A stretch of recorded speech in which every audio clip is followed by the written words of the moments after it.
نماز عید الفطر کی نیت اس طرح کی جائے گی، نیت کی میں نے 2 رکعت نماز عید الفطر واسطے اللہ کے 6 زائد تکبیروں کے ساتھ، پیچھے اس امام کے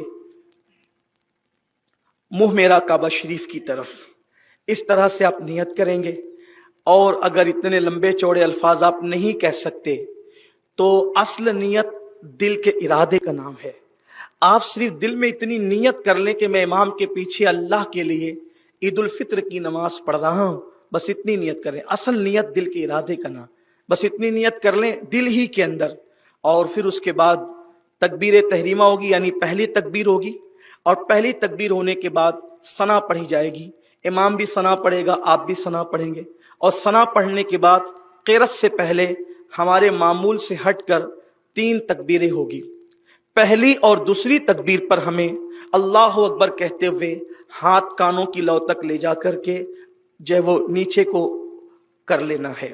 پہلی اور دوسری تکبیر میں ہاتھ کانوں کی لو تک لے جا کر ہمیں چھوڑ دینا ہے، اور تیسری جب تکبیر ہوگی تو ہاتھ کانوں کی لو تک لے جائیں گے، اور اس کے بعد ہم ناف کے نیچے باندھ لیں گے۔ پھر امام قرأت کرے گا، قرأت ہوگی، اور قرأت کے بعد پھر رکوع سجود جیسے ہم معمول کے مطابق کرتے ہیں ویسی ہوگی۔ پھر اس کے بعد دوسری رکعت میں جو ہے وہ سورہ فاتحہ اور اس کے بعد قرأت ہوگی، اور رکوع میں جانے سے پہلے معمول سے ہٹ کر پھر 3 تکبیریں زائد ہوگی۔ پہلی، دوسری اور تیسری تکبیر پر ہمیں کانوں کی لو تک ہاتھ لے جا کر کے چھوڑ دینا ہے، اور چوتھی تکبیر وہ رکوع کی تکبیر ہے، وہ الگ سے کوئی تکبیر نہیں ہے۔ چوتھی تکبیر رکوع کی تکبیر ہے، تو بغیر کانوں کی لو تک ہاتھ لے جائے ہمیں ڈائریکٹ رکوع میں چلے جانا ہے۔ یعنی کہ آسان لب و لہجے میں یہ ہے کہ دونوں رکعت میں 3 تکبیریں زائد ہوتی ہے۔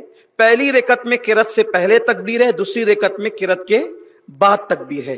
پہلی رکعت میں 2 مرتبہ کانوں کی لو تک ہاتھ لے جا کر چھوڑنا ہے، تیسری بار کانوں کی لو تک ہاتھ لے جا کر کے باندھ لینا ہے، اور دوسری رکعت میں 3 مرتبہ کانوں کی لو تک لے جا کر کے چھوڑ دینا ہے، اور رکوع میں پھر جب چوتھی تکبیر ہوگی تو رکوع میں جانا ہے۔ پھر اس کے بعد جب وہ حسب معمول